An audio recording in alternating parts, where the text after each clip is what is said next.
న్యాయస్థానం ఒక్కొక్క కేసును ఒక్కొక్క రూట్లో చూస్తుంది. న్యాయమూర్తులకి అధికారం ఉంది, ఆ విచక్షణ ఉంది, ఆ అర్హత ఉంది రాజ్యాంగం ప్రకారం. బట్ ప్రజల్లో చర్చ కూడా జరుగుతుంటుంది. ఆ చర్చను కూడా న్యాయస్థానాలే స్వాగతించినటువంటి పరిస్థితి. ఇప్పుడు 2 కోర్టులు రాష్ట్రంలోని 2 చోట్ల ఇచ్చినటువంటి తీర్పులు అనమాట. 6గురిని నరికి చంపిన కేసులో దోషికి మరణశిక్ష విధించారు విశాఖ 4వ అదనపు జిల్లా జడ్జి. 2021లో ఒకే కుటుంబంలో వాళ్ళని హత్య చేసినటువంటి అప్పలరాజుకి అక్కడ 6 నెలలు 2 నెలల ఏళ్ల పిల్లలతో సహా 6గురిని దారుణ హత్యకు గురి చేశాడు. ఆ కేసులో నిందితుడికి మరణశిక్ష విధించారు. అదే సందర్భంలో 10 హత్యల కేసులో దోషులకి జీవిత ఖైదు విధించారు. 7 అదనపు జిల్లా సెషన్స్ కోర్టు తీర్పు ఇది. ఇక్కడ ఏదైతే 7 అదనపు జిల్లా సెషన్ జడ్జి బందెల అబ్రహాం దోషులకు జీవిత ఖైదుతో పాటు ఒక్కొక్కరికి 25,000 జరిమానా విధించారు.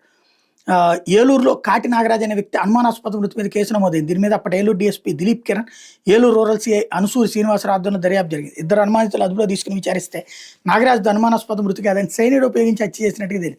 నిందితులు కూడా మరో 9 మందిని హత్య చేసినట్టు దర్యాప్తులో తేలడంతో ముద్దాయిలైన ఏలూరుకు చెందినటువంటి వెల్లంకి సింహాద్రి, విజయవాడకు చెందిన షేక్ అమీనుల్లా బాబులను అరెస్ట్ చేశారు. ప్రసాదంలో సైనిడ్ కలిపి విజయవాడలోని అజిత్ సింగ్ నగర్ పోలీస్ స్టేషన్ పరిధిలో నివసిస్తున్న కృష్ణా జిల్లా ఆగిరిపల్లి మండలం వడ్లవాన్ గ్రామానికి చెందిన గండికోట భాస్కర్ రావును కూడా నిందితులు సైనిడ్ ఉపయోగించి హత్య చేశారు. అతని భార్య గండికోట పద్మావతి ఫిర్యాదు మేరకు అజిత్ సింగ్ నగర్ పోలీస్ స్టేషన్లో కేసు నమోదైంది. మృతుడు రియల్ ఎస్టేట్ వ్యాపారగడంతో నిందితులతో ఎక్కువ లావాదేవీలు ఉన్నాయని, ఈ క్రమంలో వాళ్ళ మధ్య తలెత్తిన వివాదాల నేపథ్యంలో భాస్కర్ రావు నిందితులు ప్రసాదంలో సైనిడ్ కలిపి హత్య చేసినట్టు తెలియదు.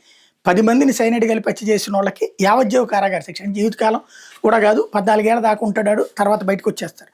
ఇక్కడ మరణశిక్ష. కాకపోతే ఆ కేసు సీరియస్నెస్ చూస్తారనమాట.